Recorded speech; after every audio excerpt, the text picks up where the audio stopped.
Gusto mo rin ba magkabit ng mga dual contact signal light kagaya nito?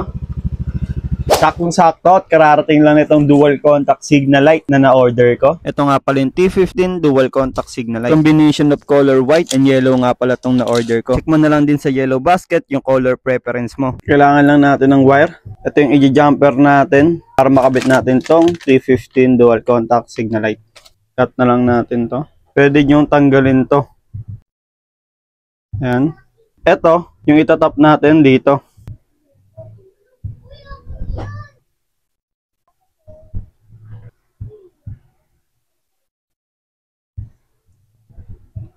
All goods. All set na tayo. At dahil na setup na natin tong mga to, buksan naman natin yung paglalagyan nito. Meron tayong relay dito. Itatap natin to. Pag binuksan nyo tong relay na to, may makikita kayo dito ang mga code. I-jumper natin tong wire na to. Ganyan yung magiging itsura niya pag ginamper natin. Kakabit natin to. Ganito yung magiging itsura niya. Natap na natin siya. Ngayon mga tol, okay na tayo. Natap na natin sa relay. Yung i-jumper natin. Ikakabit naman natin to sa signal light natin. So ayan mga tol, nakabit na natin yung dual contact signal light. Tsaka to. Ito yung relay natin. Ito yung wire na pinang-jumper natin sa 86 na code dito sa relay. Tapos ito yung dalawang dual contact signal light.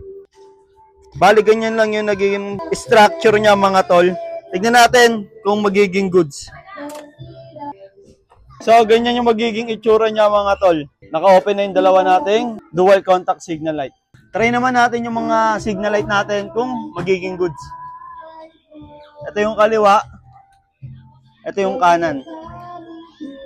Bumabalik siya sa white after nating mag-signal light. So ayun mga tol, kung trip nyong magkabit din ng dual contact signal light, check nyo dyan sa yellow basket yung T15 dual contact signal light na ginamit natin. And sundan nyo lang yung ginawa ko. So yun lang mga tol, ride safe.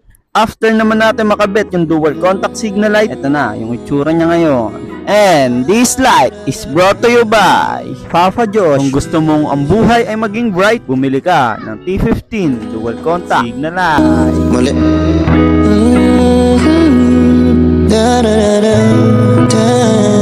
The Lucis.